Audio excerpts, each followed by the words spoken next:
There ain't enough room in this town for you and me, babe.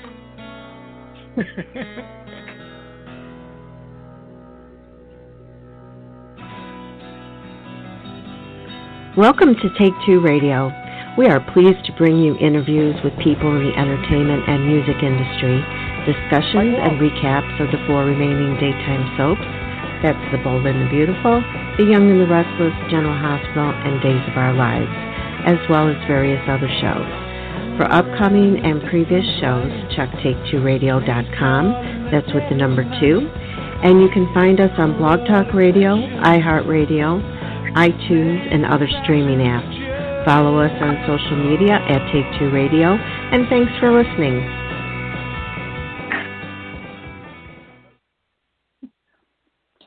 Hey, good evening, everyone. This is David for Take-Two Radio Soaps and Review, and today I have my team, Carolyn, Casey, hello, and Anthony. Hello, hello. Hi. Happy New Year, everyone. Happy New Year, everybody. And tonight we start with a special guest. We have someone who's been in daytime for up until the very end. He has been Erica Kane's better half for most, up until the very end of All My Children. Let's welcome Sir Walt Willey. Hold on. Walt, is that you, sir? It is indeed. I so appreciate the fact I've been knighted. Now I'm Sir Walt Willey. This is big news, considering I'm not English at all. So I thank you very much. I thank the Queen. Yeah, this is great. How is everybody? Happy New Year. Happy New Year to you, sir. Sir, I love this. I'm going to call more often. The proper respect. Fine. Computer, hang up. We are so thrilled to have you. It's my pleasure to be there. Thanks for having me on.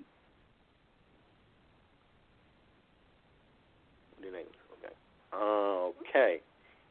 And I don't know, did you get to hear your intro? I did. I was there until the very end. You're right. The day All My Children went off the air was the end of daytime. That's correct. It was the end of soap operas. I was there for just about 25 years. Not quite. Just about 25 years. But daytime for 30 years. So, but All My Children just slightly less than a quarter century. That's a long time.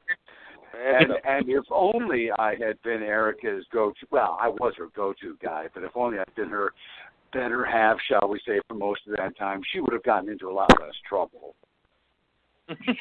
I think. But it was when she got away from me, so, you know, too. oh, Jack, I know you'll be there when I come back, so let me go do this stupid thing, and I'll be back, okay, and here I am. And I'd be, oh, I'm so glad to see you. Come on back, I love you. That sounds like her. At least that's the way I remember it. Now, maybe not. Maybe there was more to it than that. Not much. Well, I think that sums it up. I think the devil is in the details, but I think that sums it up. Yeah. Well, if you hang with us for a while, we've got some questions for you. We hope you enjoy answering them. Are you ready? I am, but if I'm not going to enjoy answering it, guess what I'm going to do? I'm going to not answer it. So let's go. I'm set. Okay, I'm going to give you the first one.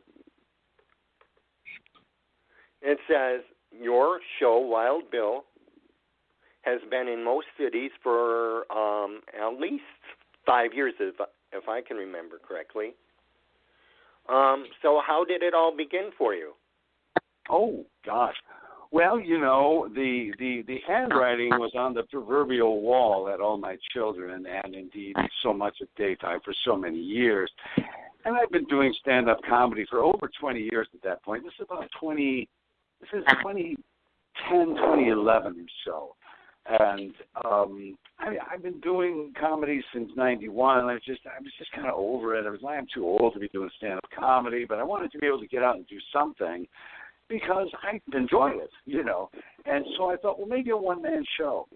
So I read a bunch of one-man shows, and they just really didn't speak to me. Some of them were very well written, but they just weren't for me.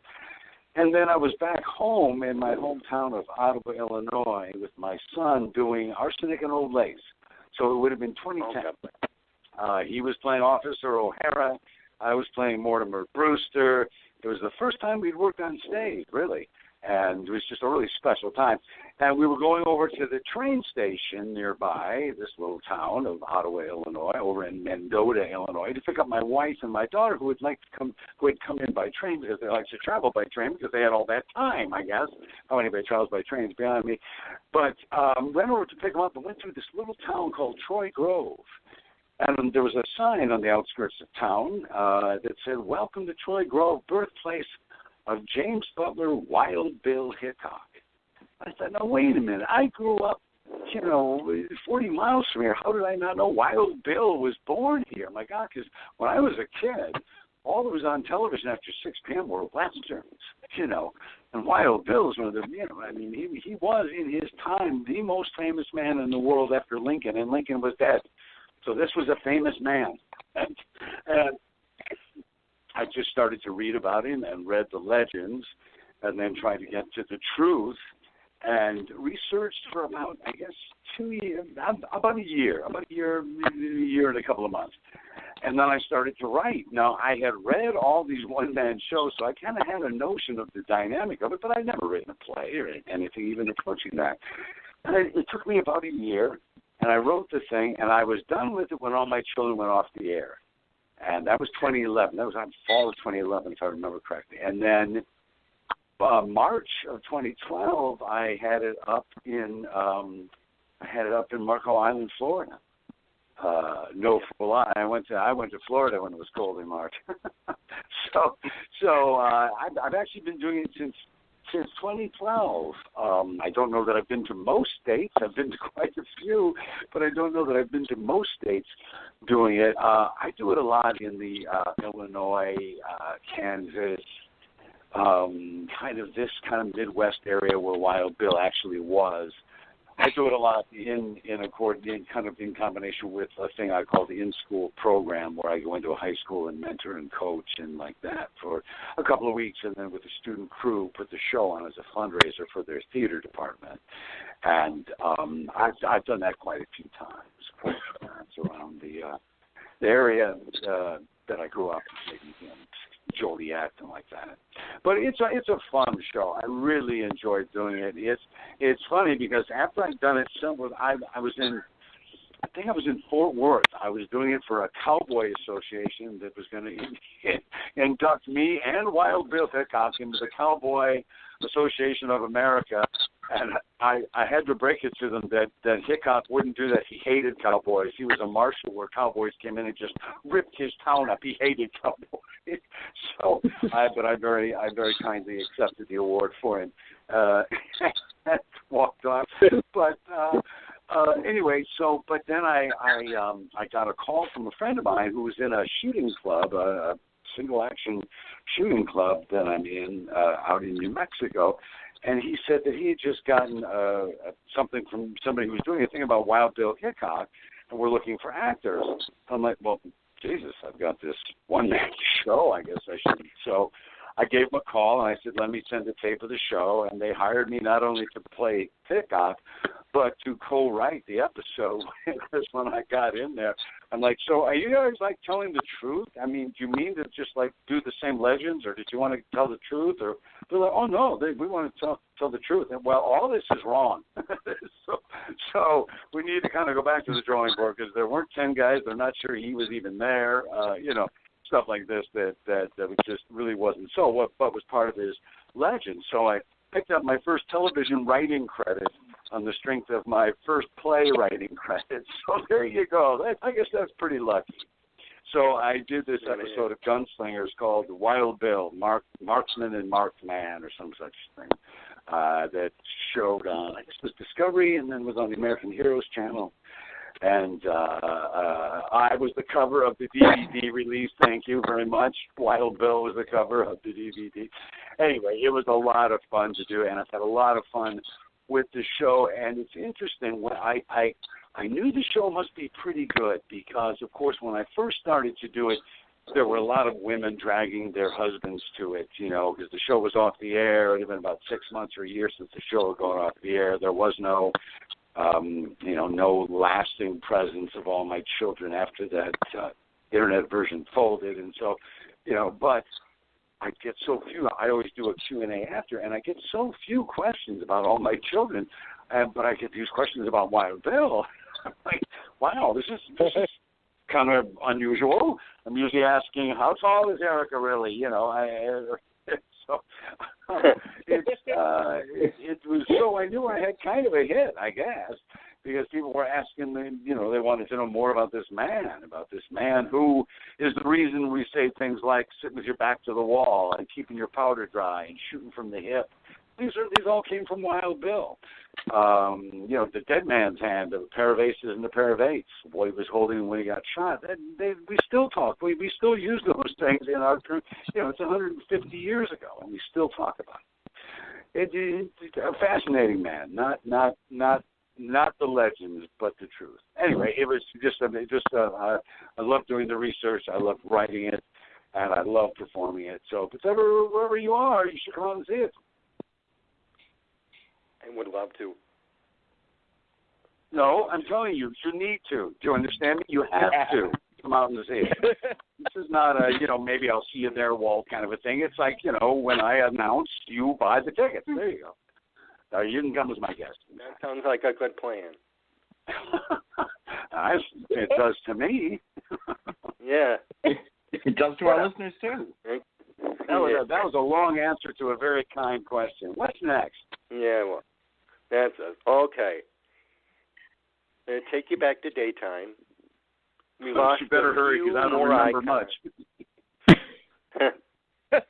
We lost seriously. more I icons. mean, I'm almost, I'm in my 60s now, and I'm kind of losing threads, and that's one of the first to go, I guess, because it was the same thing forever. What's the question, my friend? There is one person that was close to you that we lost. So my question is, what are your fondest memories of Larkin Malloy? Oh, yeah, I knew you were going to Tommy there. Whose real name is Tommy Malloy, and I think some of us who were closer to him occasionally would give him Tommy. Come on. I have nothing but fond memories because, we were dressing room mates when we were at the old studio there on 67th and Broadway, and Columbus, rather.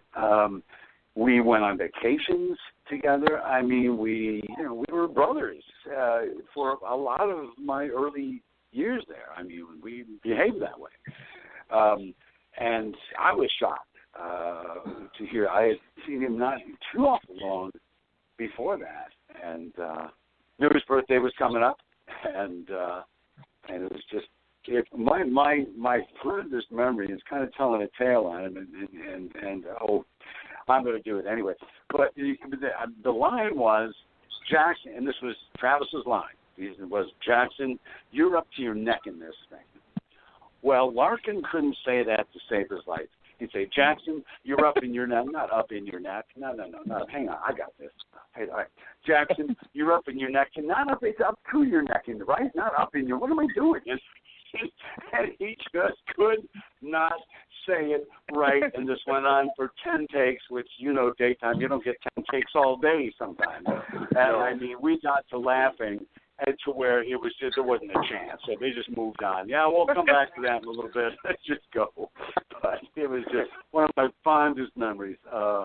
And our trip to Aruba, which I'm not saying anything about. It was a fun memory. Oh, thank you for sharing that. That's sure. Nice. Casey? Yeah, so, hi, Walt. It was hey, Casey, how are you? Happy New Year to you. Oh, Happy New Year to you as well. How are you? Thanks. I'm swell. Wonderful. Yeah, I mean, what about those? It was a pleasure to see your show last year here in Springfield, Illinois at the Hoagland. I thoroughly enjoyed it. Oh, I'm so glad you came. Thanks for saying that. Now, you saw it in the large theater or in the smaller one? In the smaller one. In the smaller one, yeah. That's I liked it there. I thought that was a perfect intimate. It's an intimate show. It's not a 3,000-seater. I mean, sure, I'd love it if it were. It's not. It's a more intimate show than that. And I thought that theater was kind of perfect for it. I like them, small, like a little more in a black box. A couple hundred's perfect. And that was about the size that was. It worked out very nicely. I'm glad you enjoyed it. It was.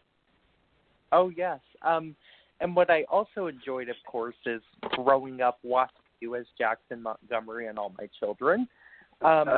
Since the show went off the air, I have always wanted to ask just about every cast member this, and so it's my question to you tonight. What was your favorite memory of working on All My Children?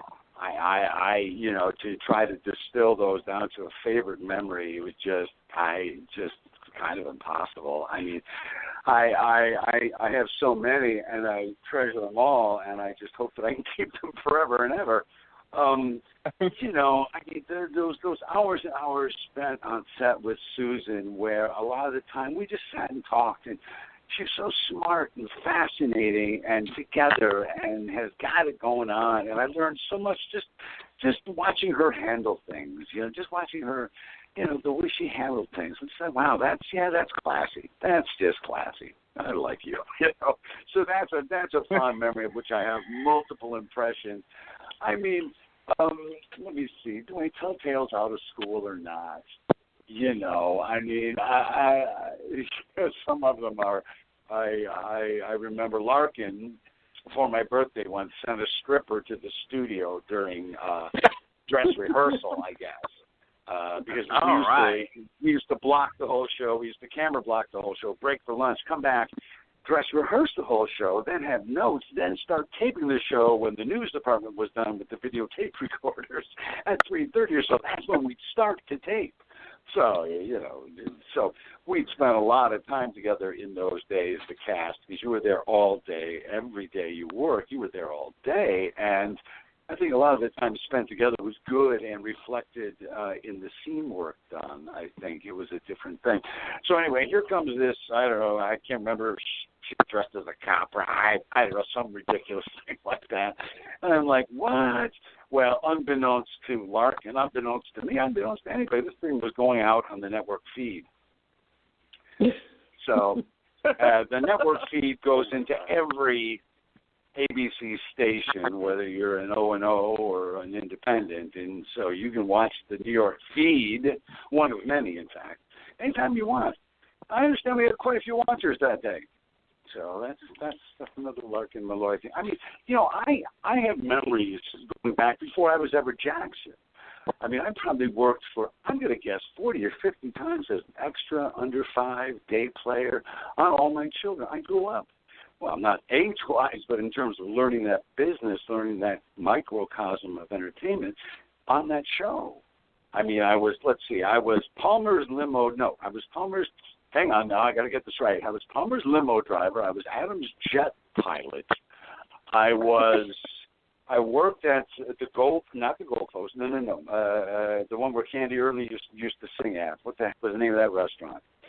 I was the maitre d' there. I had mini burgers and McKay's in the background. Trying to get a date with the extra they put me with, and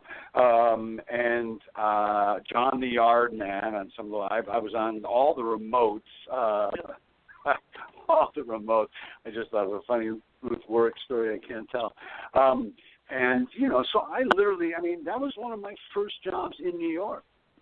I was doing extra work on that. I didn't know you weren't supposed to call or go there, so I went there, and hi, I just want to, I'm Walt Willey, I'm new in town, just want to say hi, and what a maroon, But the casting director at that time, Suzanne Ringrose, she was the assistant casting director. In fact, she thought I was charming, I guess, or something. And she's like, okay, well, listen, are you available next Wednesday? I'm like, yeah. Well, can you work? Yeah. So that was like one of my first jobs. Wow. But yeah, that was like 1980. That was before I started on Ryan's Hope. So we're talking like 1983, I guess. And I started as Jackson in '87. So I've been around there. Like I remember one day, I was doing a day player at All My Children Playing a Detective. And I had this scene in a payphone, and I was just about to do it. And they say, and somebody called the studio and says, you can't use him. They just cast him as Joe Novak at Ryan's Hope. You can't use him. So they grabbed this actor that was playing the police chief, and it was this long, involved phone conversation. They gave he was like, are you crazy? I would need 2 days to remember this. So it was funny. But, yeah, I had been cast as Joe Novak, but I was playing some detective on All My Children, and they, we were just about to tape. Now, get him over there. You can't use him. We just cast him, which I didn't know at that point. So, yeah, that's how I found out. That's a great story. Yeah, right? I said, well, really? Yeah. My agent would have called or something. Well, they did, right in time. No, I had to call my agent. I just got fired off All My Children because I'm working at Ryan's Hope. What? Oh, God. Did you forget to call me, honey? Anyway. Yeah, I mean, I did try to come up with a single memory. I used to give Michael B. Jordan a ride to work. We'd ride in together, and getting to know that young man and seeing his incredible family dynamic and motivation and decency shine like it is now, that's one of my greatest pleasures. I'm not going to say I was like a father to him or anything like that. I was playing as, he was my adopted son. But those rides in, back and forth from, he'd meet me at the Dunkin' Donuts. His mom would drop him off there in Jersey City, and then we'd ride in together. And, so that's a fond memory. I mean, I don't really have any bad memories of All My Children. There's some nights where it's like, it's 2 a.m. Are we still here for real? Can we please go now? I have a 7:30 call. Are you crazy? So, but that's even fun. I mean, I think, and I know how this sounds, so I'm glad we talked about all these wonderful memories before I say this, because 25 years is a really long time to be on a thing, and that time went by like that. And, being a Midwest kid with a father who worked swing shift for 47 years in the same glass factory and was on his knees thankful for this job his whole life, it was a hard job to leave. In 95 I started having kids, and then I was like, why would I leave? No, it's crazy. I just had a baby. I'm not going anywhere. It's going to help me. But 25 years is a long time, and I look back and kind of wonder if maybe I should have left in 92 or 3 and done something else. But then I think I had the best job in entertainment. I had a 9-to-5 job. I got to feel useful at least 3 days a week. I don't know what my life would have been like if I was doing a film and then not working for 7 months, and then doing a film maybe, or not working for a year and a half, and then doing an episodic, and then I don't know. I don't know that I could have done that. So it was for me, who has this kind of, almost arcane work ethic. It was kind of perfect, especially when I was doing that during the week and then doing comedy on the weekends. It was like I was never happy. I was busy all the time. I was writing. It was great. It was great. I was doing a cartoon in, I think, Soap Opera Weekly, and then in Soap Opera Update, I was doing a comic strip or a column or something. I mean, it was wonderful. It was wonderful. However, when they pulled the plug, there was a part of me that went, thank you, Jesus. I am so over this. But I would never quit. Who would quit a job like that and at a time like that and a character who was so embraced using people who watched the show? So, I don't want to sound, because I'm not the least bit, I wish I'd done something else. I don't. It gave me a wonderful life. I got to see the world. I got to raise kids. And I got to hang with Susan Lucci. Come on, what could be better than that? I totally agree.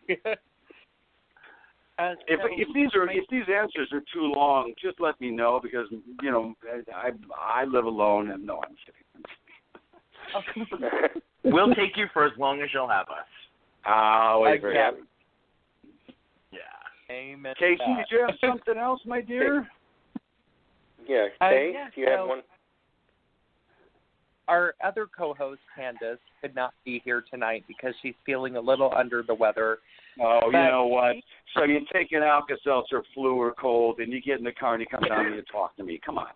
Seriously? How I could have a leg, just about with one tendon holding it on, and I'd still be doing this. What's the matter with her? You tell her that's not the way we conduct ourselves in this business. You tell her that for me. You hear me?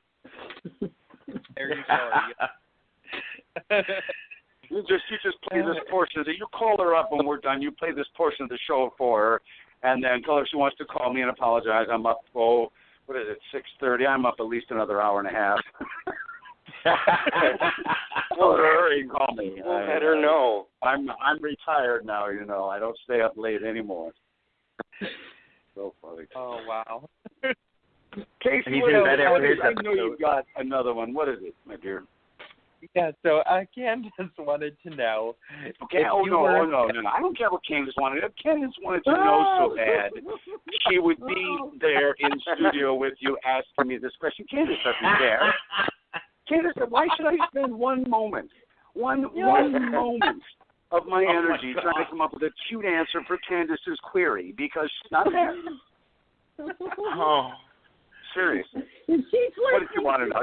You know what? I still have the Yuletide feeling. What does she want to know? I'm so angry with her. What does she want to know? So anyway, my side is hurting. If you were a salesman trying to sell somebody on the Wild Bill show, how would you present it to somebody? It's a good thing she isn't there. That's you know what? Who cares? No, I'm kidding. Like I say, so many people now, any younger than me, frankly, they don't know who Wild Bill Hickok. They don't know Wild Bill Hickok from Alfred Hitchcock, But once people hear the story or just a couple of things about it, like, for instance, the earlier thing that I was talking about so much of him is still in our language. We still talk about, oh, no, I'm still with my back against the wall here. We still talk about, hey, that guy, he shoots from the hip. And those were all things that came from his legend. He shot from the hip. He didn't point the gun. He shot right from the minute it cleared the holster. And when people realize that here's a man who had, who was, I wouldn't even say famous. I'd say he was well known in a small region. He had been a spy for the Union during the Civil War. He had been involved in a gunfight that, again, it's quite possible he never fired a shot. But as the story grew, and part of the reason it grew that way is because he grew it that way, it was, him against four others. And he came out victorious. But he was introduced by an old captain that he knew in the Union Army to a man who was a writer for the, sure it is, for Pete's sake, Harper's Weekly. In those days, Harper's Bazaar now. And so he did an interview with Wild Bill. He asked him some questions, and Bill he thought they were having conversation after the guy bought him dinner. They weren't really, the guy wasn't writing anything down. So Bill goes back to scouting for the Army, which is what he did a lot of his life. So he comes back from scouting to find out that this man has written an article in the Harper's Weekly, and it has all these great adventures. And this thing goes out on this new invention called telegraph. And so it is reprinted in every local newspaper east of the Mississippi. That, I mean, he was the first media-generated celebrity. You know, and to me it was fascinating. I mean, there were so many kind of things that, you know, we both left home at about the same age. We both got kind of famous. We both saw that wasn't always a great thing, you know. And so, because his fame is, of course, what killed him eventually. The man who killed Wild Bill was going to be famous. He didn't live long, but he was famous for about, 6 months or so. But you know, when you realize that a man comes back from a job in the woods to find out he is the most famous man in the United States after Lincoln, and like I said earlier, by this time Lincoln's dead. And that's he never bought a drink again. He never bought dinner again. He would go into a place they'd give him money to gamble with because people wanted to gamble where he gambled. They wanted to see him. They wanted to be in the same room with him. And when you realize that kind of fame had never existed before in the entire world, that kind of fame had never existed. And a very interesting character study of what that kind of fame does to a boy from Illinois. So I couldn't hardly pass up doing it. That's how I try to sell it.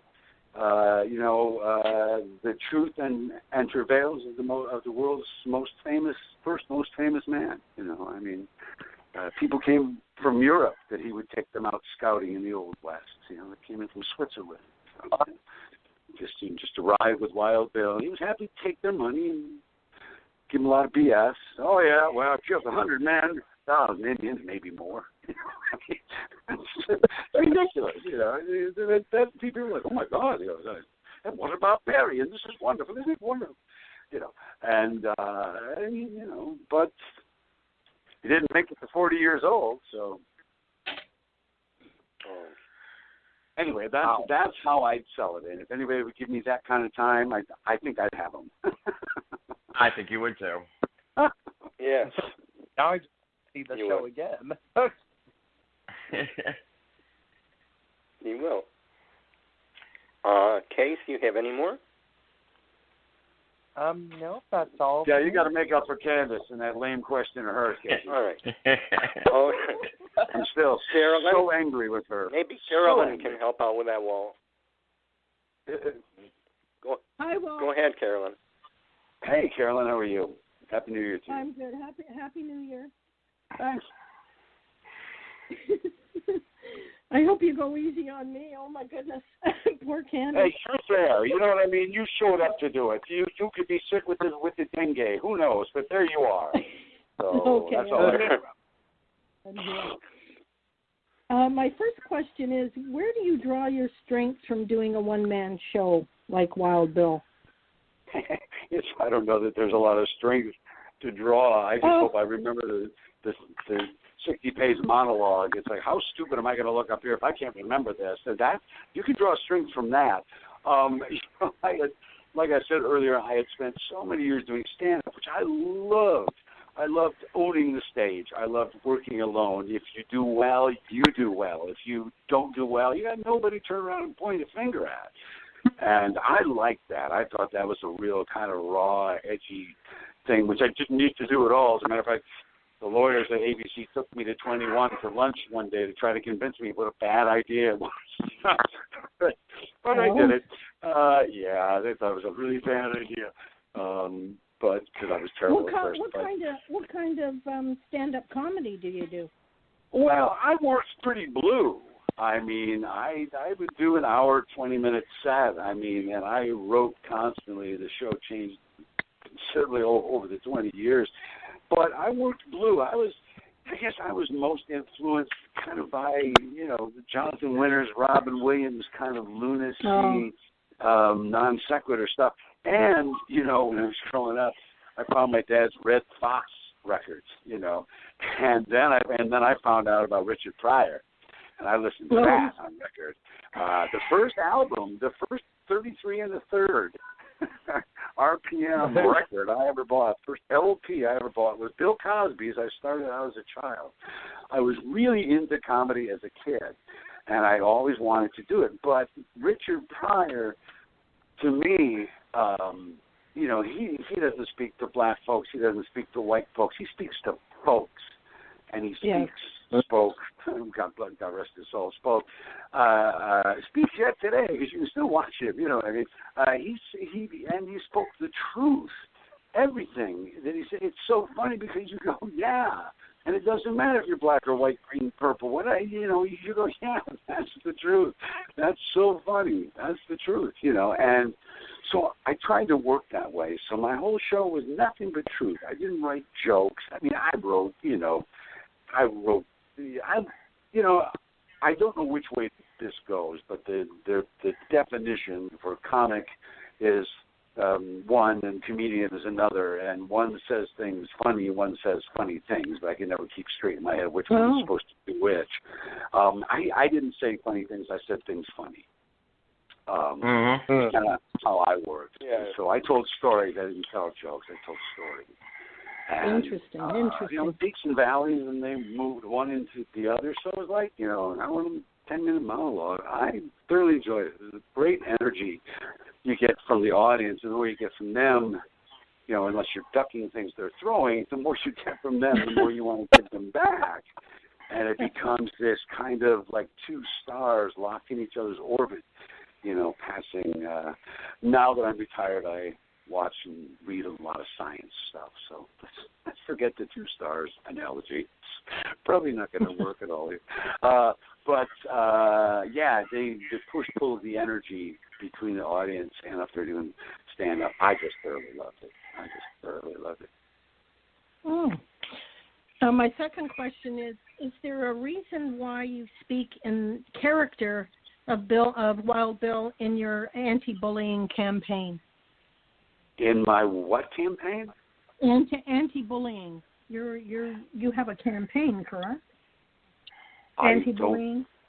No, I don't know what that is. I've never heard of that before in my life. Oh, okay. Maybe this is something I should look into. Am I connected with something that I have no connection with? Oh. That's happened before, so it's always interesting to know what I'm connected with.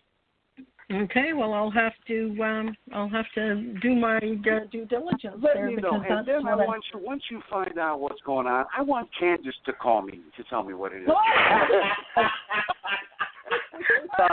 You can't just do nothing, Candice, to be a part of this team. So you find out what this anti-bling thing is, and you have Candice to let me know. All right? Thank you.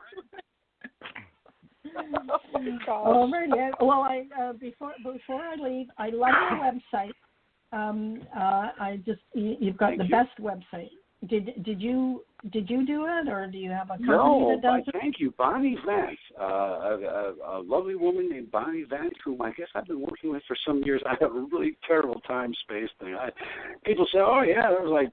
How long ago was that, Walt? I'm like, well, that's 5 years ago. No, it was like 12 years ago, Walt. Oh, geez, okay. So, but we've been working together for a while. She designed and maintains that website, so she's constantly trying to get good content up there for me. Yeah, she's really good at it.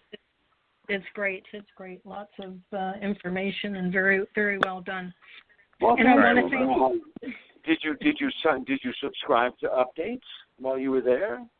Did you get on the list? So if I ever do anything again, which I may not, because I'm really enjoying my retirement, but if I ever do, you keep saying you're retired. Are you going to be in the? I'm in St. Pete, Florida. I just found out yesterday. My friends at Soap This, who were producing this, that there's some kind of a mess up with the scheduling at the venue where we were having this, the name of which I honestly don't even know at this point. But, I drive my car there, I show up, I put it in my GPS, so I have no idea. So I won't be doing that on my birthday. Yeah, that was going to be so much fun. We're going to do Wild Bill and celebrate my birthday. And, I just announced on Facebook there that I think I just did that this morning, perhaps, maybe yesterday. Again, they're all the same to me now. But so unfortunately, I won't be doing that January 26th. Yeah, but I'm down in Florida quite a bit. So, but we're going to reschedule it. I guess they just had some kind of issue with, you guys wanted that room kind of thing. Oh no, you can't have that room. So something went wonky. I didn't have anything to do with it, so I just have to go. Oh, okay. Well, let's reschedule it. So we will. Okay. But keep us posted. Keep us posted. Me posted. Oh, I sure will. Yeah, thanks so much. Yeah. I know we planned to talk about that, but I just found out. This just in. Yeah. And thank you very much for sharing Wild Bill's story. That's all interesting. That's great. Oh, thanks. Yeah, I mean, it's kind of what I'm doing these days. Although I have been, I was an artist for years. That's what I always thought I'd do, was be a graphic artist. And was, a fine arts major in college. And, I always thought that's what I would do. And I've kept drawing over the years. And for years, I would do my own Christmas cards, and they'd always be like a cartoon kind of thing. And did that thing in Soap Opera Weekly and Soap Opera Updates and, drawing and kind of cartoon comic strip kind of stuff. And I've been getting back into drawing, which has just been lovely because, obviously kind of my first passion. I did it as a kid almost constantly. I was a weird kid, so I just hold up and draw, I was a really strange kid. My parents were like, yep, you just stay in that room and draw. That way we don't have to explain your weird butt to people when they come down. No, stay in and draw. You need more pencils? Here's some typing paper. Don't use that cheap manila crap. Here, stay in there and draw. So I'm getting back. In fact, I'm taking a watercolor class starting in a couple of weeks. I've always wanted to learn to be somewhat facile with watercolor. So after working for 50 plus straight years since I'm 13 years old, I'm kind of taking a little time. I've got some flowers I want yet to smell, and I'll always be part of the theater. I'll always be part of that world. Occasionally I get an itch and I'll audition for something, or I'll start a writing project that I know I'll come back to at some point. But, I'm just kind of enjoying getting up, going for a hike, going for a nice veggie lunch somewhere, coming back, watching a couple of science programs. Enjoying retirement. I kind of am. But it's weird because it's weird. I've been working since the summer before my 8th grade year, and it's weird to I actually don't have to do one damn thing. And you kind of sit around and think about that for a while. You think, I don't really have to do anything. And that was good for me for about 3 days.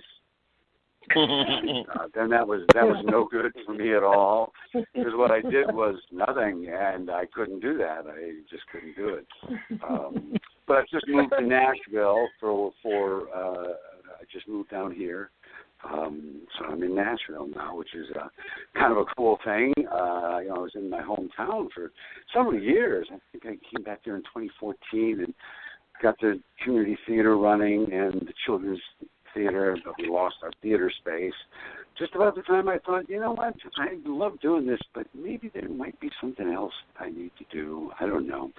Everything happens for a reason, and just every so often things happen and you go, wow, that's just what I wanted to happen. This is great.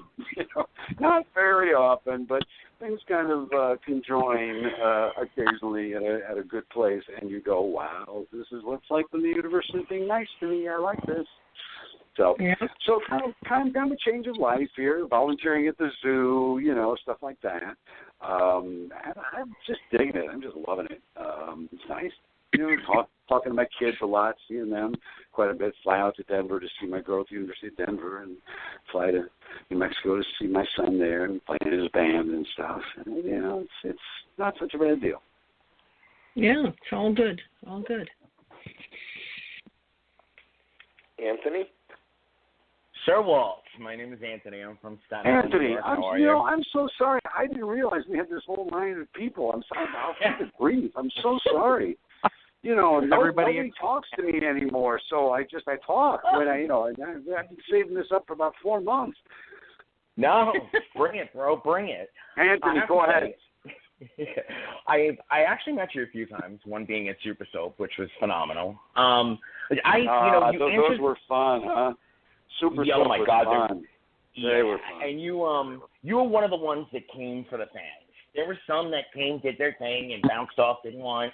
I have to say, if you talk tonight, if anybody listening thinks you're talking tonight, they should have been at Super Soap. You were always phenomenal. Well, look, you're in Disney. Which for me, growing up with the Walt Disney show every Sunday, I think it was on television, the Wide World of Color and all this, being like a featured act in Disneyland or in Disney World, that was a big deal. There was one year that I was when they did it out in the California part of the West Coast Disney. The part called California, I think it's called, what's it called? I don't know. Anyway, but they did like a weekend of All My Children, they did a weekend of General Hospital, and they did a weekend of One Life to Live, and I lived on Disney property for a month. It was not a bad deal at all. Let me tell you what. It was like the rest of the world was black and white when you walked out of there. It was like, oh, can I please come back and live there again, please? Thank you. Well, I'm going to throw in fun. Those were awful fun, yeah. Yeah, and I saw your comedy show twice back in the early 2000s, and again, just phenomenal. You just, the subjects, the way you sarcastically yet very bluntly came at it, I'm sarcastically but warmly. I like that. A warm, treacly sarcasm. That sounds about right. Yeah. Very good. Very good. I'm going to throw a non sequitur in, actually. Susan is doing a one-man show recently, and she actually addressed, somebody had asked her, did she have nerves, this and that, and she actually addressed the fact that you'd been doing it, and it was one of her inspirations. I don't know if you heard that, so I wanted nice to hear. Yeah, I wanted to give you that. You can find it on YouTube, actually, if you look up her inspirations as to what she's doing. Readings from Diaries of Celebrities, and somebody from Diaries from what? Diaries from what? From celebrities. She does one reading from Diaries from Celebrities. What a great idea! Yeah, it is what a great fun. idea. And in Carol Burnett's a good friend of mine. I've seen, she's been out there with her show, her memories show for, 3 or 4 years now, I guess. And when she's in Chicago, I always go up there. And when she's in Nashville, I always go down there. And, so I've seen it probably 3 or 4 times. And it is such a treat, that's Carol Burnett. And she calls me and says, hi, I just got a card from her the other day. It's like she's a friend. It's like so weird. Oh, my God. But to see Susan do a one-man, she's a force of nature, Susan is, and I don't see her slowing down until they close the lid, so to speak, because I mean that in the best possible way. I think that's what she's on this earth for, and she's been doing it for 50 years or so, since Juilliard, and this is she's. So I don't really follow things like that anymore. I probably should, and I sometimes kind of feel bad that I don't, but I kind of don't. But I'll look that up. That would be an honor indeed to be named as an inspiration for her doing that. That's cool. But yeah, she's like, if Walt Willey can do it, I can do it. Okay. Well, like if that goofy Gus can do this, I can do this. Please, are you kidding? With one eye closed. All right, I'm done. Very good. Well, good for her. You answered my Wild Bill questions in your previous answers, so I'm going to throw a completely. Thank you for paying attention, unlike Candice, who didn't even show up. Candice, you're never going to live very this much, down. Anthony. Appreciate that. I'm going to throw you a very soap opera fan question, though, if you don't mind. Here I am. The streak went on for years. What was it like on set the day after, a couple of days after, she won that very well deserved Emmy. Let me tell you what. Funny story. I told her that I thought that I was bad luck for her. And I joked that I tell you what, I'm going to book myself as far away as I can on Emmy night. And you're going to have a shot at this. No, this is a true story. I booked myself in a club in Seattle. On the other side of the country. And I was on stage when they brought me word that she had won. I'm like, well, that's all I had to do. I just had to get out of there for her. I wish I'd known that years ago. I would have happily just gotten the hell out of town for a night, But so unfortunately, I wasn't there for all of the, denouement, for the falling action. I wasn't there for that. I was there, everybody was thrilled to death. After, 19 years, it was, I think everybody, when it got to that portion of the evening, as it usually did, when you're in the audience or when you're co-hosting with her, as I did, you're like, gee, I really hope that she gets it this year because, it just got to be kind of ridiculous. However, I was only, I only served as a viewer as a voting viewer on a couple of those things. And, sometimes, people get a storyline and they get a couple of good days and that's their reel and it knocks it out of the park and you go, wow, okay, so, maybe not, maybe she'll get it next year. So we're just going to give it to Kim Zimmer this year or whoever it is, and, she'll get it next year, but then that went on for how long? So I've always wished I'd been there. Of course, I saw it replayed a million times, but I still think I'm the reason that she got it is because I was nowhere near it. I was in Seattle. Well, I'm really glad I asked that question tonight. Yeah, I have one more for you. I haven't thought about that in a while. I have one more for you. It comes from both me and Candice. Please don't scream. But we want to. Listen, be smart. Don't even mention her. Let's just say it came from you, and off we go. Here we go. So, I'm trying to get rid of this feeling. So anyway, go ahead. We touched on Larkin a little bit. I was wondering if you could also touch on, of course, David and the mistress of all, Agnes. What lasting memories or help or anything did they leave for you that you could share with us? There were a lot of people that we've since lost. James Mitchell, Eileen Hurley, Ruth Warwick, to name a few. Louis Edmonds, Louis Edmonds was one of my first roommates at All My Children when I was doing under five or a day player where they actually give you a dressing room. So, wow, I got a key and everything. Holy cow. Louis Edmonds, I'll never forget.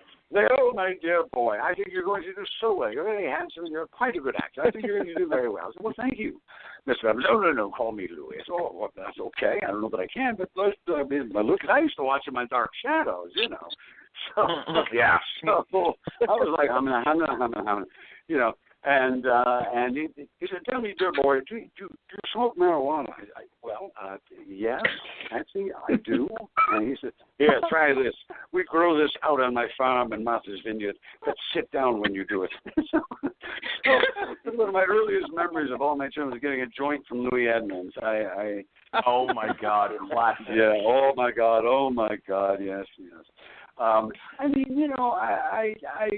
Ruth Warwick, her memorial was so wonderful because she put it together herself and even had a so-long message from her that she had pre-recorded, and it was wonderful. It was just a joy, which is what those things should be,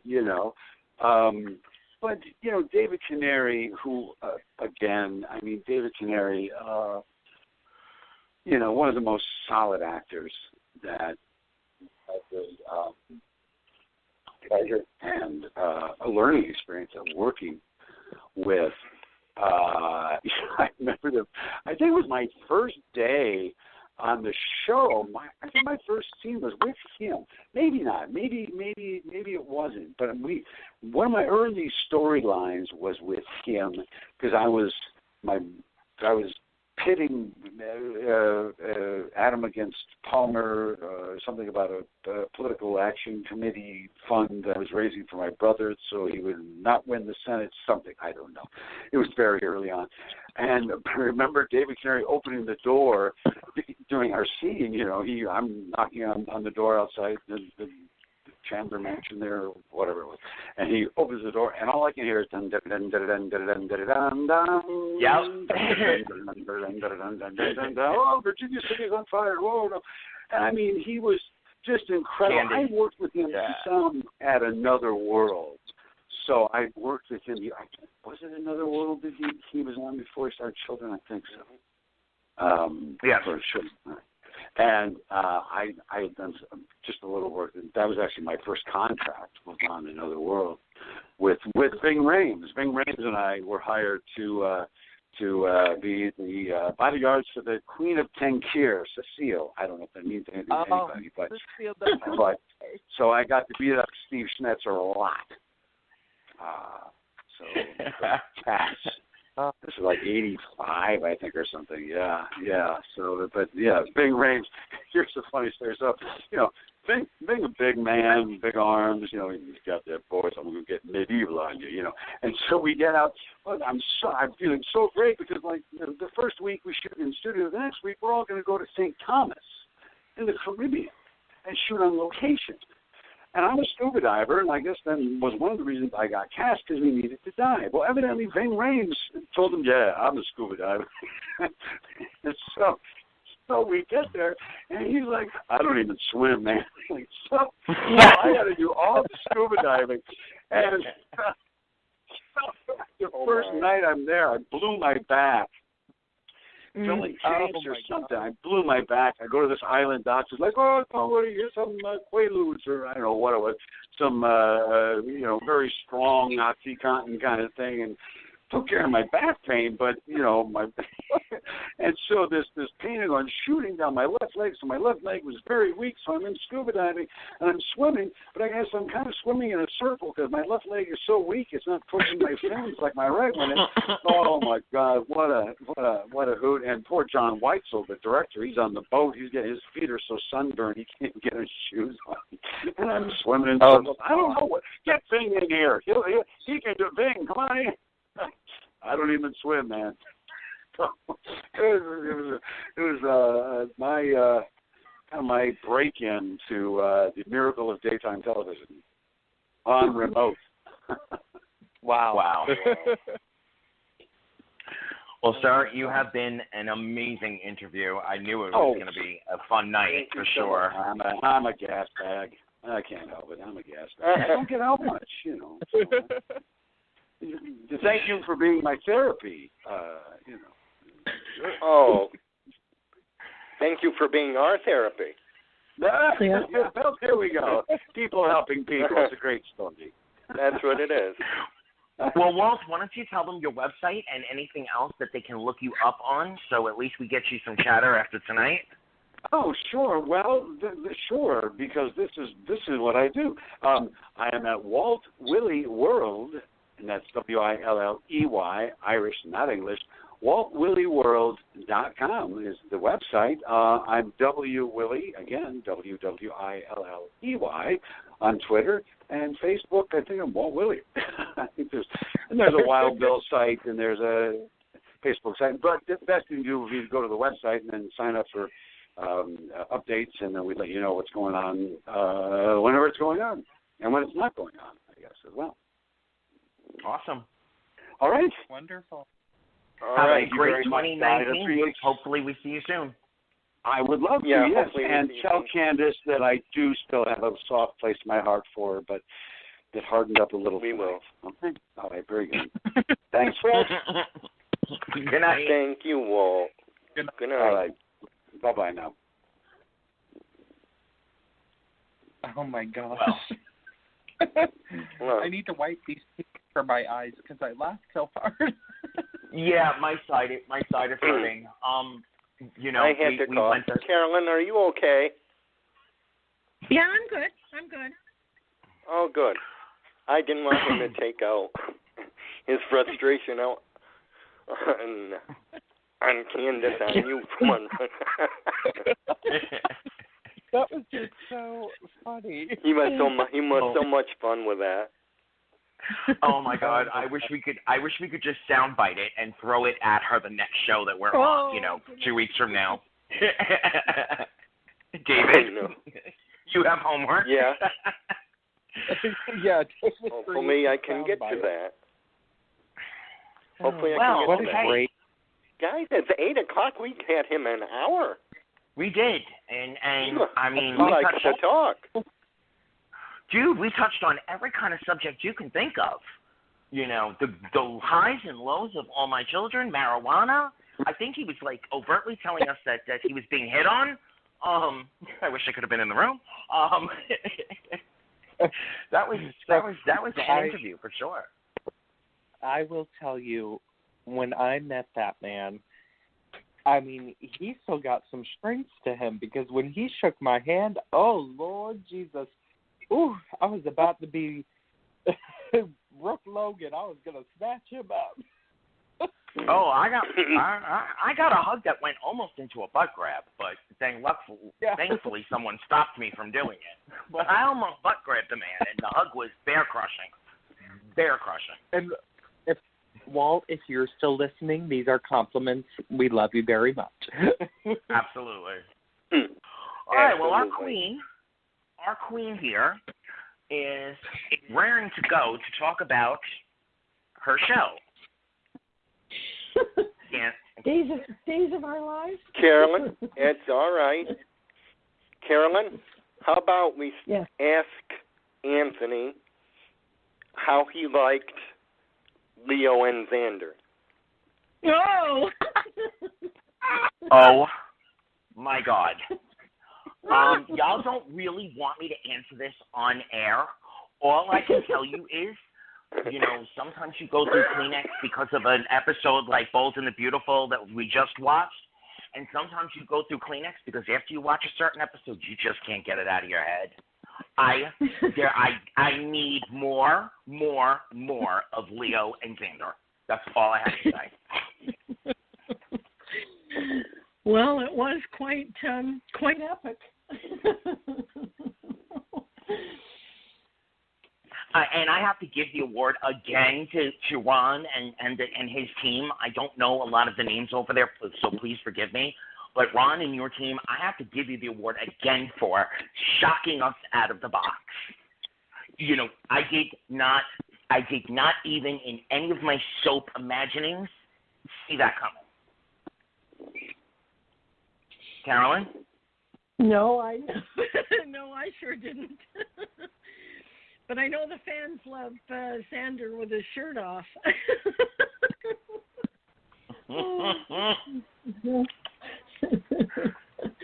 And obviously Ron has a great sense of humor. Yeah. Look, I tell you what. Paul Telfer is delicious, but so is Greg Rick. I was watching Greg Rickhart, and he was strutting his stuff across that Kiriakis mansion. Oh, Jesus. Oh, he sure was. Oh, yes, he sure was. Now I know why Rickhart's husband loves him so much. I was like, damn.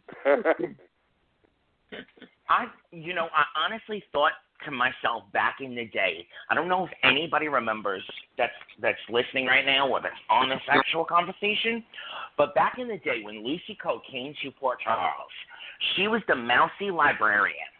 And then all of a sudden, one episode, they showed her with Dr. and his name was Kevin too, but not the Kevin that we're thinking of. They showed her with Terry's husband, Dr. Kevin, and it was like, oh, Lord. I want that woman. Who is that woman, and how do I have her? I mean, subsequently, I turned out gay, so it turned out I wanted to be her, but that was a different story. We'll talk about that another time. And this was one of those moments where it just, the character the sleaze under the cheese, I guess you could say, came out perfectly. Greg Reichardt was so on point, so beat. Like, he owned the Kyriakis mansion in those moments. You're absolutely I'm like, right. Max got to work out. There's the new lady of the house. Yeah, now, again, one of my favorite scenes in the last couple of months was Victor playing off with Susan. I now need to see Leo and Victor go at it. I need to see the snarkiness between the two of them come to light. I tell you, Yeah. what I think about Days the most is you can tell people are just having fun. I mean, they're having, and it's been a long time. I mean, really, the last time I could think of people having fun on a soap really had to be during Another World. I'm serious. I mean, you just have not seen actors really have fun in a very long time, and Days of Our Lives is just right. Yeah. I gotta say, just for a couple of other hits, the bringing in Abby came storming in, confronted Gabby. I think we were all waiting for that, and by the end of that conglomeration of scenes, two mothers walked out of that room, which is another beat that I'm really glad Days played. We could take this, we could make this epic. We could be frenemies, we could be enemies, we could, battle each other for the next 10 years. But we're mothers, we have children, let's move on.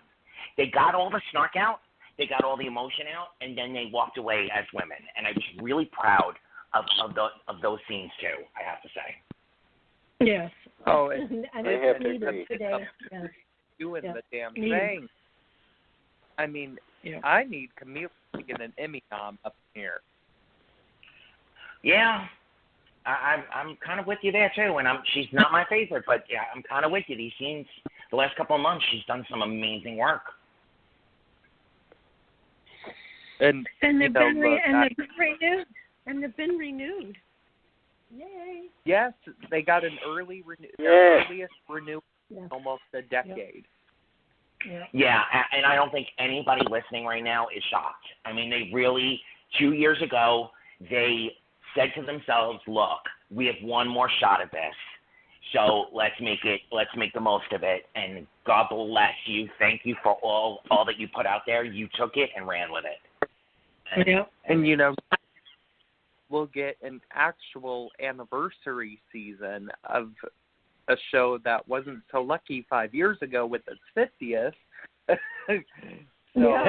can't see Ron write a 55th anniversary season. I bet it's going to just be amazing. And, a 14,000th episode as well. So, woohoo. Yeah. I am not surprised. The only thing that's annoying me, now that, I'm sorry. He's learned his lesson. The only thing that's annoying me now that we've given all the praises is the revolving fraternity of, or should I say the revolving custodial of Holly. It's a great beat to play. I'll give them that. But it is also an infant child that needs, they need some stability. And with everything... Yeah, with everything that's going on in the world, it'd be nice if they, I mean, they're 6 months ahead, so nothing that I say is going to affect anything, but it'd be nice if they kind of settle down and let her just have one bed, one home for a while, and, wait for Mama to come back, because we all know she's not dead. Yes, she's coming I mean, back. Poor Holly's been tossed around more than Stormy Daniels. I mean, that child... Oh, my Lord, he did not just go there, but he did. Casey, I love you. You're not serious, though. I mean, Anthony, you're right. She really just needs, some stability. And when Nicole's still going to put that child through some hell. And I'm honestly, damn it, Dina, I don't know why you had to come back and wrap for this damn show. But anyway, I kind of just want Ron to do away with Holly, off the boarding school, a boarding preschool, and I mean, just something. I'm sorry. Send her to Port Charles and let Grandma Audrey babysit her in the attic for a couple of years. Exactly. Because once you send a child to Grandma Audrey's house, you don't see them for 5-6 years. Look, remember, you know what? Send Holly to Kayla's house because Joey went in his bedroom at 5 years old 15 years ago, and he emerged 15 years later as 22 and killing up folks. So, okay. And now the Big Days headline, the Big Days draw of the new year, I absolutely have to say that every single beat was hit, every single point was met, every single emotion was rolled over, rolled through, jumped on, stomped on, spit on. When Eve walked in, there was nothing but absolute fabulousness that ensued for 3 episodes straight. 3 episodes straight, they played every single beat. Jennifer versus Eve. Jack not knowing his children not understanding. It was Kayla finding out in the hospital. There was not a beat that was not hit. It was done so well. And, you know, the extremely wonderfully talented Taxi DePiper, please come on our show. God bless you for coming back in the way you came back. Look, you know, I was honored to interview Cassie on Thanksgiving Eve, and she just talked about how much she loves Days of Our Lives and how much she loves acting on that show and playing with Missy and Matt and Casey Moss once in a while and Eric Martzoff. And again, you see that, and you see everybody enjoying this whole Jack thing. But I have to give a special shout out to Mary Beth Evans because, you know, with Jack back, you really only hear about Missy Reeves and Cassie, and they're all doing a great job. But I have to give a shout out to Mary Beth Evans because every time they have Kayla talk about how Jack assaulted her, it just brings tears to my eyes because, like, you really feel it. You know, you really can feel Kayla's emotions. Yeah. Yes. Mm-hmm. And that's the beat that General Hospital never understood. And I have to, you know what? Thank you for saying that. Exactly. You have to so give credit to the fact that she was traumatized. And it doesn't matter that it's 30 years later. It's still going to hit a woman in a certain way. And thank you for bringing that up. And thank you, Ron, for hitting that note, too, because you know what? In all of the shuffle of how fabulous it was, when she found out at the hospital, that's all I said, but I did mean to expand on it and say that those beats were hit perfectly, too. Now, I will say, you know, I did tweet this out on the Twitter. It's getting a little funny to me.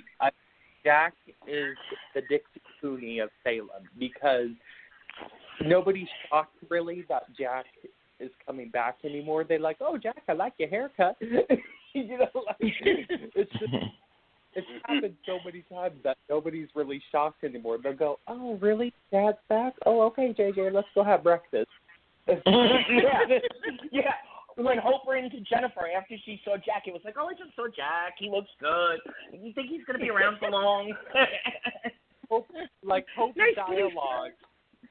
Yeah. Like, Hope's dialogue was surely like, oh, my God, we should call Jennifer. Oh.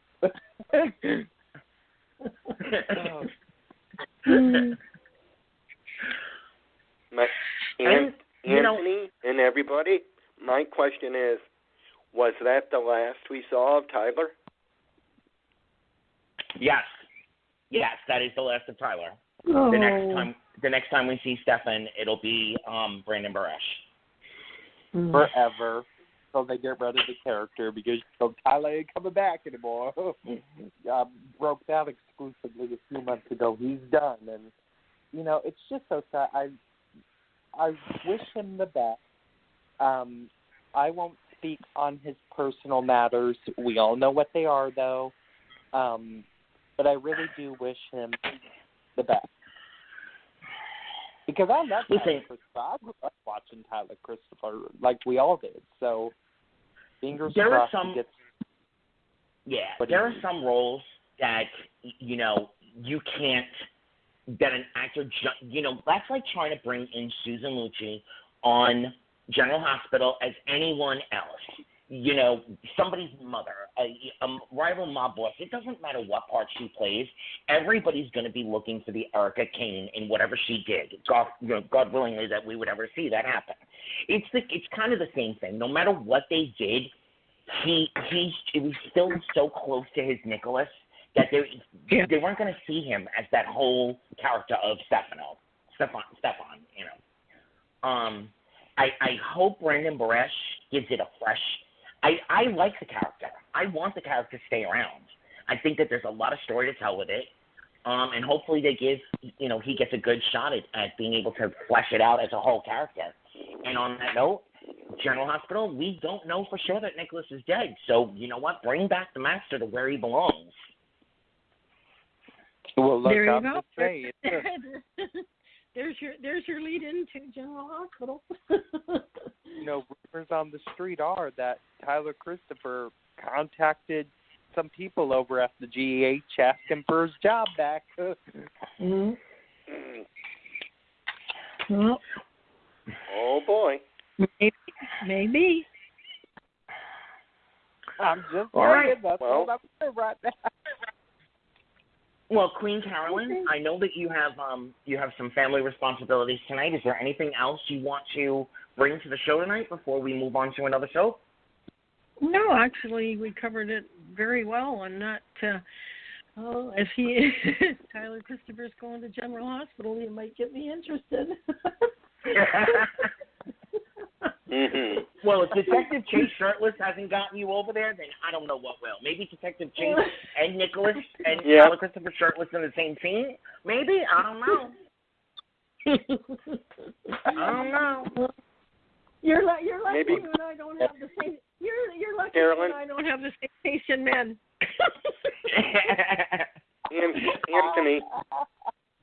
Anthony Casey, maybe we should send CAROLYN to take those self-defense classes. Oh, my God, right? Oh, girl. Because those cheeky little moves are going to keep up against a soap opera serial killer. But, well, okay. Oh, CAROLYN will cut a bitch, okay? I got CAROLYN's numbers. Go cut a bitch, girl. Don't mess with CAROLYN. Oh. Well, so as Wild Bill said, keep your back against the wall. Good tie-in. I like That's great. Girl. Okay, guys. Well, Happy New Year. And when's the Happy next New Year, date?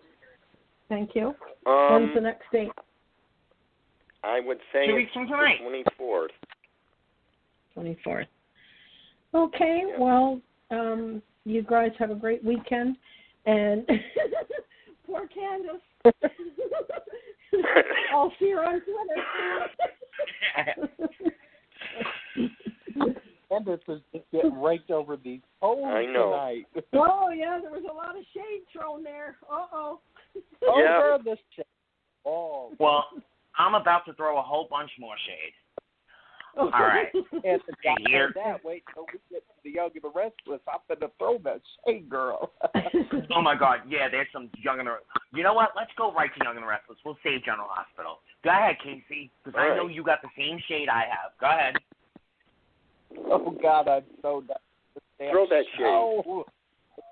So, look, I've been watching The Young and the Restless since I was 7 years old. That show has been with me through thick and thin, but I don't know what the hell is going on. The first thing I want to get to is Victoria and Kane. One, Kane needs to go pick rocks without his shoes on. I'm so done with that heifer. But I will say, though, I'm liking that Victoria is acting more like Victoria lately. That is the only bright spot of the show for me, is that Victoria is back in her true form. When she bitch-slapped Phyllis, I was like, oh, Heather Tom, is that you? But when she came... Yes! I was like, oh, because Heather Tom got that pin pan. Remember when she slapped Victor? Heather Tom will beat your ass. Thing is when she kissed Kane, and feel it because that came so out of left field. You know, this came Yeah, it did. I didn't. It should have happened like 2 years ago. That's when it should have happened because they dropped the story after Sally and Kay left. And so I don't know. I don't like this whole Victoria thing. What do you think, Anthony? What are your thoughts on Victoria and Kane? My thoughts are, you know, Kane came onto the scene as this hot mess of a hotness. You know, who classic bad boy was redeemed and so on and so forth, but still has bad boy tendencies. And, you know, this was not the way to pick up that thread. Just like you, there was a moment when it could have happened, and when it didn't happen, you know, it was dead for the rest of us. Yeah. So it didn't mean anything to me except like, oh my God, they're so scrambling. To me, it highlighted the fact that they are so scrambling to find something for us to hook into, that I was actually more sad than annoyed. And that's very rare with me. I was more sad than annoyed on it. And so I talked with Kay Alden today. We had a lovely 2.5-hour chat that will be on daytimeindulgence.com probably tomorrow. And we talked about Mal Young's show because Kay still watches the show as much as she can. And she says that she thinks there's great stories, but not good execution. She said there's a lot of things that are falling flat for her. And she was saying this as a writer and not as a bitch because that's not who Kay is, even though she has every damn right to be considering what went down the last time she was on that damn show. I agree. Go ahead. And I agree with her. There are good stories, but poor execution. A lot of things are falling flat. And, you know, if they wanted Victoria and Kane, then set it up again. You know, yes. It's so easy to carry that thread of Charlie and Reed and the night they mowed down on old Decatur Road. You know, but I don't understand why everything is moving so damn fast. Like, Mal is trying to wrap up all of his stories in 2 weeks, and it's like, bruh, it's okay. You ain't Ashley Abbott taking these patented stories back across the border. Like, girl, slow down. So it needs to slow down. Mal has to learn. Doesn't have to take all his stories with him. It's okay for Josh Griffiths to come and clean up your mess because apparently you need your hand held. It's okay. Slow down. Build. Yeah, and honestly, the one bright spot for me 2 weeks ago is now like disgusting, and like I want to fast forward through anything Kyle Lola having. I fell into wanting that to happen the way it was foreshadowed, and then it was just like, oh my God, I'm ready to throw up. And it's kind of the same thing with the four women. They threw these women together, made them supposedly bond, so on and so forth. But then every little episode that we got where there was a chance for them to really flesh it out, they wrapped it up in 10 minutes. And it was like, wait, there's so much more here. There's so much more here. What are you doing? And I've only watched the show for about 10 years. Tomorrow, they're going to be bonded for this for a long time, no matter if it ends or not. Nick is going to find out the truth tomorrow that Nikki killed JT. And my issue with this now is that we have reveals, but they're leading nowhere. I mean, my God, every damn character is going to find out, and they're still not going to be into this story. It's been going on for 9 months now. It's 9 months. Wrap it up. Yeah, honestly, wrap it up.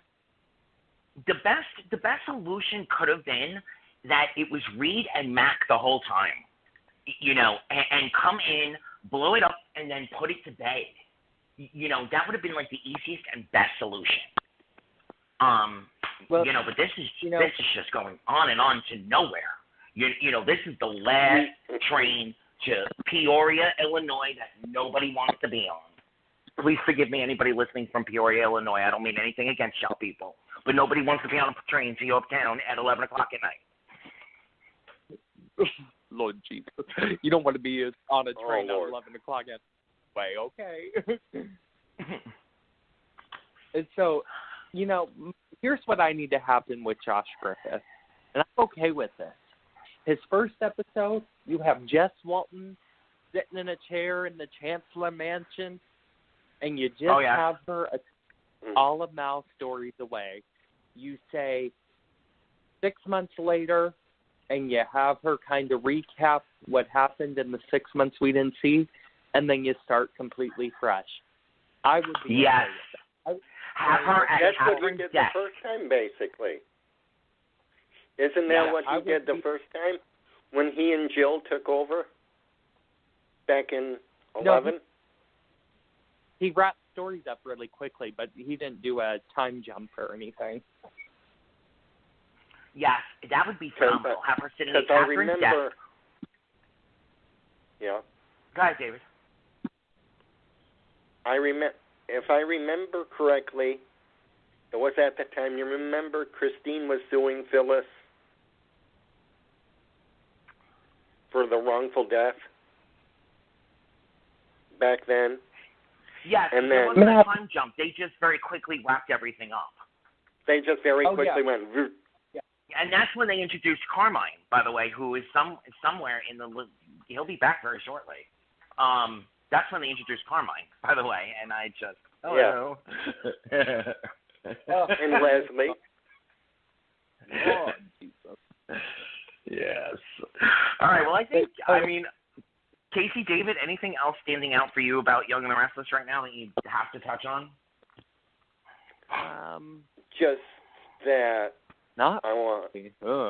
Just what Christoph said in his tweet. If it's true, I'm praying that they bring back more family values and don't and the veterans that still want to work, have them come back. You got people, I think they got people waiting in the lines that are still on contract that haven't worked. And some that aren't. Beth. David just paging Beth. But go ahead. David just had to get me started. I wasn't gonna say anything else, and then he brought up that damn tweet by Christoph St. John. Look, I'm gonna be honest right now. These Y&R stars need to stop showing up and showing out. Okay, Doug. Yes. Pull up your shirt, Nancy, and stop. Okay. We get it. You were pissed. It was sad to see you go to recurring, but you are 70 years old, and there is nothing left for you to tell. I really, Oh, Casey. David, don't you Casey me? You know it's true. No, I'm sorry. I got to jump on that bandwagon, too. Eric Braeden as well. Like, shut up, Eric. Honestly. You know. Okay, real quick, because I don't want people coming after me either. I love these people. The Young and the Restless has shaped my life, and I don't think anybody knows how much I mean that. Victor Newman, Nicky Newman, Paul Williams, Cricket Blair, all of those characters have shaped my life, and I owe a debt of gratitude to the Young and the Restless for my writing and my creative mindset. But here's the thing.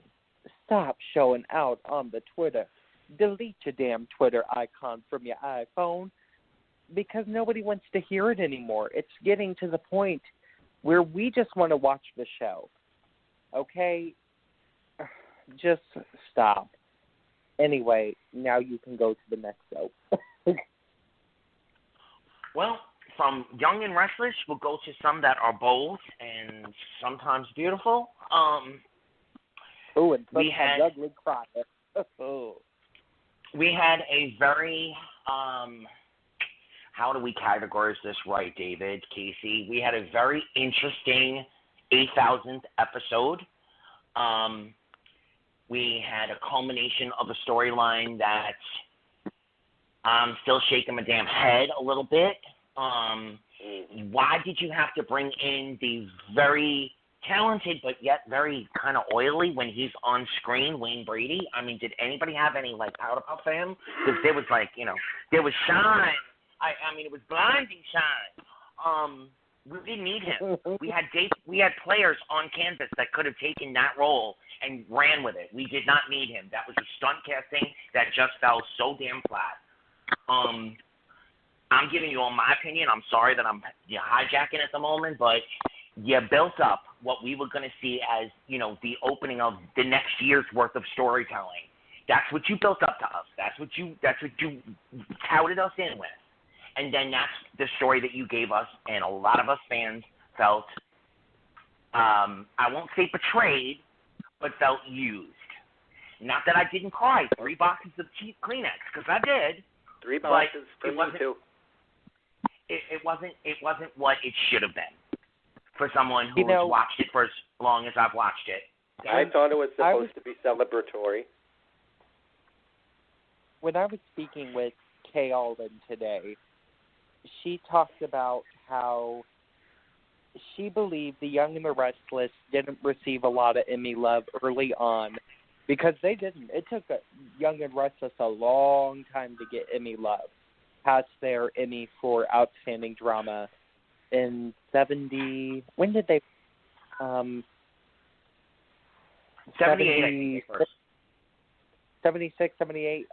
So anyway, she was saying she didn't believe they didn't receive a lot of Emmy love because they never tried to write an Emmy show.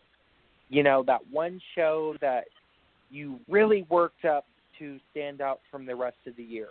They just wrote the show. They with the flow of things.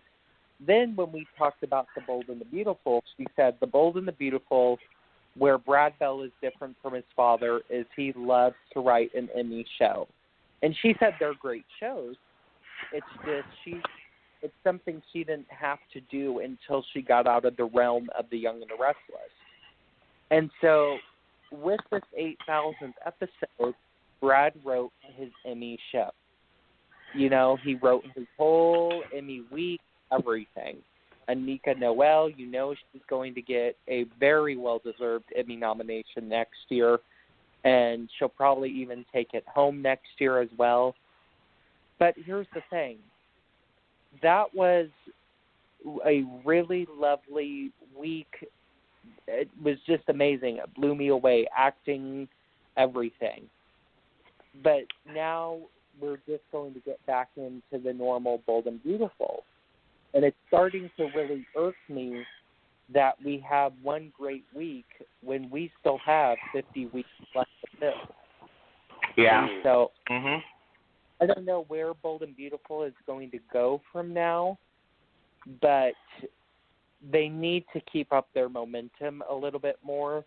And I really wish Brad Bell would just go to executive producer and let somebody else take over as head writer, because it's starting to bore me. And people are really starting to tune out of daytime soaps in record-breaking numbers now. I mean, Bold's down like 387,000 from 2017, so we really need to figure out a game plan. So I don't know. We'll see if the rest of the year is good, but I doubt it. Well, on that wonderful note, we have one soap left. That was quick. Okay. General Hospital. Does anybody want to go first?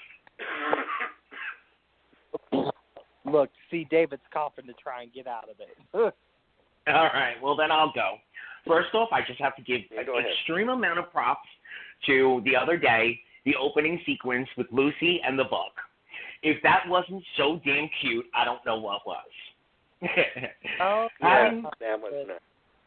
Yeah. 1 year story in 5 minutes. Yeah, that was great. Well, it was classic Lucy.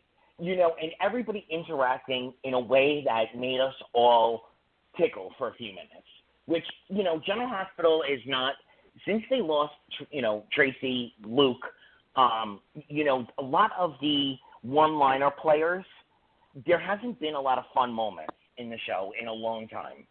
And so, that to me was like, oh, this is interesting. I haven't seen this in a while. I'm so glad. And to use Lynn Herring, obviously everybody knows my love for Miss Lucy Coe, my love for Lynn Herring. But besides that, to use, that beat, that moment, in that way was very fresh and cute. Having said that, just kill Oscar already. Let him die. And I love Oscar. Y'all all know that. I've been rooting for the boy. I love him.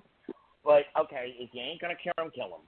Because the march to death is boring now. God forgive me. And that's so, I don't mean that in real life. But on my show, it's like, all right, I got other things I want to look at. So kill him already.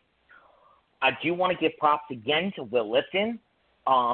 Yeah, This boy came on, and he's hit every beat that I've wanted him to hit. Even to the fact that I'm thinking to myself subtly, like, oh my God, does he actually have feelings for Oscar underneath all this? Like, what's going on? This boy's playing it so well. And that's the storyline I'm sure they're not going to go with. But just, he's hitting every. When Cam came in to check on Oscar, I thought I was watching a gay porn unfold. I was like, my goodness, tone it down a little bit, Will Lipton. Look, I love you, Will Lipton, but my goodness, you had more chemistry than Tamara Braun and Maurice Bernard ever did. Oh, I mean, yes, thank you, yes. Yeah, I want the moment where Oscar says, what are you doing all this for? And he says, don't you know? And they look at each other, and it's just like, on. Boom, boom, boom, boom, boom, pang, pang, boom, boom, boom, boom, boom, pang, pang. Yes. Oh, my God. Because we certainly ain't getting it from Sam and Jason. And at this point, I'm sorry, I have to say it. At this point, I'm so far past that when they do it, I'm probably going to fall asleep. Y'all have been leading up to Sam and Jason. Oh, my God, I'm so over it. I'd rather him sleep with Carly at this point. And I'm a little confused because I tuned out of General Hospital for about a month. I'm a little confused on what's going on with Sam. I know she received the obituary of Leland Powell, but is Hank or Shiloh his son? Do we know that yet? What's going on there? Shiloh is his son, supposedly. We don't know that for sure. We just know that Sam thinks he is.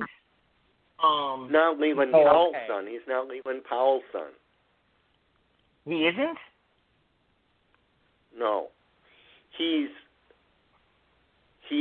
another one of her husband's sons. Oh, yeah. Didn't they mention that on, 2 days ago or yesterday's episode? That he was related to it? And she was like, oh, my God, that's another husband. And I was like, oh, my God, Kelly Monaco, speak up. Hank. Hank Archer is the son of D.H. Archer, who was an advertiser. Yeah. D.H. Yeah. I just, oh, Lord, look. All I can say is I don't know why we needed another cast member. I don't know why. But I'm interested in the story a little bit. I really am. Because I really like this guy. Because I loved him as Ashley's side bitch on The Young and the Restless. Restless, yeah. I really liked him on Young and Restless, and I wanted Young and Restless to keep him. So I'm watching it just because I love this guy. And I also love Lexi Ainsworth being back with a story. It is about time they place her in a story that's a little more interesting than just pouring drinks and eating kitty. So, yeah, we'll see where it goes. But I do want to hit on the new opening. I really wanted Anthony's thoughts because, Lord, I thought he was going to bitch about that for an hour on this podcast. So, Anthony, what are your thoughts on the new GH opening? Anthony, were you able... Okay. Share with us. Let me just say this. I have, for those of you who don't remember, I have vision issues. So when I actually want to see something, I have to pause, magnify, so on and so forth. I did 4 stops, 4 pauses, and said, oh, hell no. What the hell is this mess? What is this mess? Why they needed a new opening, if there was some major arc storyline going on and they decided, oh, let's blow them with a fabulous new opening, I'd have been like, yeah, okay, let's have a party. I stopped. I magnified. I looked. I did it again, and I'm like, what is this? What is this? So I can't really expand on it as a whole because after 4 times of trying this, I said, no, nope, don't know what this is. This is so, like, 8th grade, film project that didn't even win. Like, this is like the 3rd runner-up. No. I know. Who I like what Casey said. Frank got Adobe Photoshop for Christmas. I swear. I mean, that looked like, you know what? The moment that opening was done and they went to commercial, I started having flashbacks. I was like, only love can save the world. Because, I mean, that is an opening you make for your show if you want to be canceled. I was like, what the hell is this, man? I was like, look, Frank, you got Ellen Wheeler's number? Do you remember back in the day when all my children finally made their first opening change? And it went to all those postcards being flown, like, through the air? That was an opening that was, like, fabulous. It was like, whoa, who thought of this? This is phenomenal. This was like someone's really bad 8th grade film project, 3rd runner-up. It wasn't even the winner. It was like the 3rd runner-up. It was bad. As I watched it more, I liked the lighter tones and I liked the new cast photos. But that was about it. I'm like, he could have made that into a very gorgeous, updated Faces of the Heart opening. Yeah. I mean, opening really could have been something to talk about. But no, instead we got dun, dun, dun, and it was a mess. Look, I had an epileptic by the time that thing was done. Now I have to say something else because, the mob on General Hospital is a character within itself. It ain't going no, I mean, it's basically Edward Quartermain, with an extended life. The mob isn't going anywhere. But they gave Maurice Bernard his 25th anniversary episode, which was, as a piece of work itself, was phenomenal. I did not in any way, shape, or form, though, agree with the message that was told at the end of the story. I was very upset with that. And now, again, today, or actually that was yesterday's episode, I just saw it today, they had this little sidebar with Laura and Sonny where he basically acknowledges who and what he is and offers to kind of bow out. And instead of having the moment where she agrees and says, you know what, thank you for saying that. You are going to be a problem for me. I need to distance myself as much as possible. You'll always be my parent-in-law, whatever the hell he is, your daughter, my son, whatever, and Spencer. She says, oh, no, we have a wonderful friendship. I will never, no. Again, you kind of subtexted and underglorified the mob for what it really is. And that really pisses me off, General Hospital. Y'all should know. You're pissing off the fans, too. I have another question with GH, and this might have happened when I tuned out for about a month or two. Why is Felicia not the mayor of Port Charles when the whole reason they're doing this corruption story and how to recount and revote is because of Felicia? Like, why did the story not tie back to the amazing Christina Wagner? I don't understand that. You know what? I don't think David can answer it because no, when they brought it up that they had found the box on Cassadine Island and all that, it was so close to a new mayoral election that they just decided to discount that ever happened and move forward, which was the most ridiculous kind of it was just ridiculous. Anna should have stood up at that moment. The whole reason for the story. I mean, this story started 62 years ago, it feels like, because nobody ever wanted to wrap it up. But that was the whole reason for the story, was that it was Felicia's ballot that was written. Yeah, it was and Felicia. all that. Yeah. They had that one moment. This was like a year and a half ago, before, right as when Lomax was. They had that moment, and they said, well, since there's another since the actual new mayoral election is coming up, it's invalid either way. Let's just go ahead with a new election. They did give us that moment. It was like a year and a half ago, but it was ridiculous. It was stupid, and Anna was involved somehow. I wish I could remember word for word what had happened. Or this show. It's like, my main issue with General Hospital, if you take out the little ones like the opening and the mob-centric stuff, which Anthony and I are on the same page with that BS, but my main thing is this is a show that only looks good on paper.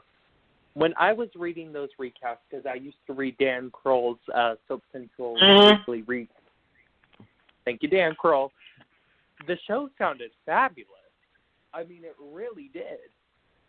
They were like, oh, Felicia, went to see Ryan, who she thought was Kevin, and, oh, here's Nina's daughter. And I was like, this show has a little bit of everything. But then you tune in, you find out Nina's faked out as a bad actress. Felicia was on for 5 minutes, and the Ryan story has dragged out too long with no payoff. You know what I mean? Like, GH only sounds good on paper. And they really need to fix that issue going into 2019. Finishing up 2019, I would say, as the next 11 and a half months. Yeah, I'm not going to go so far as to say that the Ryan storyline has gone on too long. They're now doing exactly what I prayed they would not do. They had such great momentum coming in.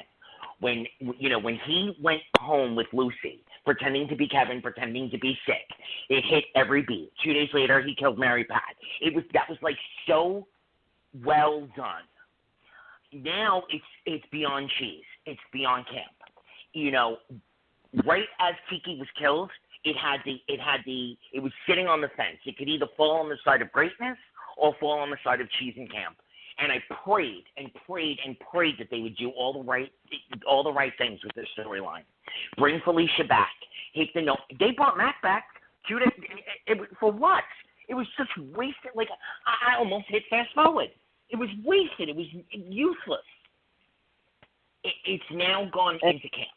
And if they don't pull it back like now, God. It's so sad that this isn't Felicia's story. Once again, it's a story that started around Felicia and is not going to be about Felicia. There's one part of me that has to wonder, does she just not want that much work? Is it possible she just doesn't want that much work, and that's why they're running around all these different tail endings of it? Could be. But I don't think so. How could you go to an actor and say, we're going to resurrect this and put you face forward? No, I can't imagine what they're thinking. Like, yeah, I really think we don't know what we're thinking. Doesn't want her. And for some crazy reason, I don't get that, because Christina Wagner still looks amazing, and she is a great actress. And again, if you really want to make this Ryan story about history, as it should be, then it's Felicia. Because Ryan was obsessed with who? Felicia. And so I don't know why they're not making this a history story when they pulled a character from history. Because here's the thing. Nobody was asking. Oh, no, you fine, girl. But nobody was asking for Ryan to be resurrected. I'm sorry, we just were not. But if we weren't. We weren't fans at. will forgive No. you for stupid things like that. They will forgive you for stupid things like that if you play them outright. So had this had been a story about Laura and Felicia from day one, then I guarantee nobody would have been outraged, and they would have been calling that the best story of 2018 going into 2019. Yeah, and they had the perfect opportunity. He walked in on Peyton, whatever the hell his name was, editing Felicia's moment. That could have snapped him. You know, I'll give you this. For the sake of wanting to be invested in this story and loving John and Maura's chemistry together, I bought that he looked at Felicia like, oh, she's a grandmother now. She's not. I bought that. I went along with that. I didn't like it, but I decided to believe it, like we have to decide to believe Jack's back for the 13th time in Salem. I bought that. But then he walked in on that moment, and it could have snapped him right back into, and that was the perfect beat that they completely missed. Completely missed. You know what it is? It's Barbara's room in that damn writer's room. I know Barbara's got something to do with something over there. You know what's always annoyed me about General Hospital, and it doesn't. It's kind of a moot point now because it would never really be brought up much for any real reason. But for years, okay, Luke had a cute little fascination, flirtation, and romance with Felicia. He had a cute little flirtation, romance with Lucy Coe. He had a cute little flirtation, almost romance with his Natasha. You know, he had a cute and wonderful, long-lasting relationship with Tracy. He had Sky. None of this was ever mentioned again, ever, during his drinking period, during his intervention. It was never ever mentioned again that all of these relationships happened. And it's sort of, it's the same kind of storyline now. Ryan had deep set invested relationships. Don't forget, he also had an adversarial relationship with Anna. Yeah. And it's never even been touched. Like, you know, even in the Lulu researching everything, it was never even touched that there was an adversarial relationship with Anna. She's still on campus. I mean, you know, flirting with Finn or whatever, but she's still here. Yep. I just, this show, I try to love General Hospital so much. I really, really do, but they make it so hard to love them. You guys, closing thoughts? Okay, so closing thoughts. Let's see. Y&R, GH, get your shit under control. I'm sorry, David. I just had to say it. Get it under control. B&B, you're doing all right. I'm interested to see where you go. Days, you're not even in the same realm as a soap or any TV show because that's how amazing it is. And let's just see where the rest of 2019 goes for our soaps. Okay, mine kind of piggybacks the same kind of. Bold and the Beautiful, you have the perfect opportunity. If you play through and stop resting on the laurels of the triangle and so on and so forth, if you play through what you've just set up, you can have an extremely, extremely wonderful year. And let's hope you do. Young and the Restless, General Hospital, just do yourselves a favor. I don't know what time zone you're in, but for us here in New York, it's at 12 p.m. Just turn on NBC for an hour for a couple of days and take a little look at what Ron and that whole crew is doing and say to yourselves, why don't we look, feel, sound, smell, and taste? Because I'm going to throw some taste in there. You know Xander and Leo is going to get some tasting up in there. Why don't we smell, look, feel, and taste like this? David, how about you? Yeah. I'm going to go. I like what each of you said. Excuse me. I'm just going to go with my basic one is if you believe in your show, keep on watching. It may get better, but don't give up on it. if it doesn't, because you never know when something good's going to happen, and I wouldn't want you to miss it. Oh my God! Case in point, when they opened that body bag and showed, that was the scene of all scenes on a show that's doing so horribly bad right now. But absolutely. Yeah. Real quick, even if you have to tune out for a month like I did, then still support the show. I was still up on Twitter every damn day tweeting about these shows, child. It's okay to tune out just for a bit because we all need a breather from these shows. I didn't watch All My Children for almost a year, 1 year, but Charles Pratt Jr. was writing it. But still support the shows because that's what matters the most. That's what networks look for, is if people still support these shows and still want to love them and watch them. All right, guys. See you in 2 weeks. See you in 2 weeks, guys. See ya. Thank you for joining me. Candice, you're in trouble. Good night. Good night, everybody. Good night. Get connected with Take Two Radio on Facebook or Twitter at Take Two Radio. For email updates on future shows, follow at Blog Talk Radio. For previous episodes, upcoming guests, and more, visit TakeTwoRadio.com.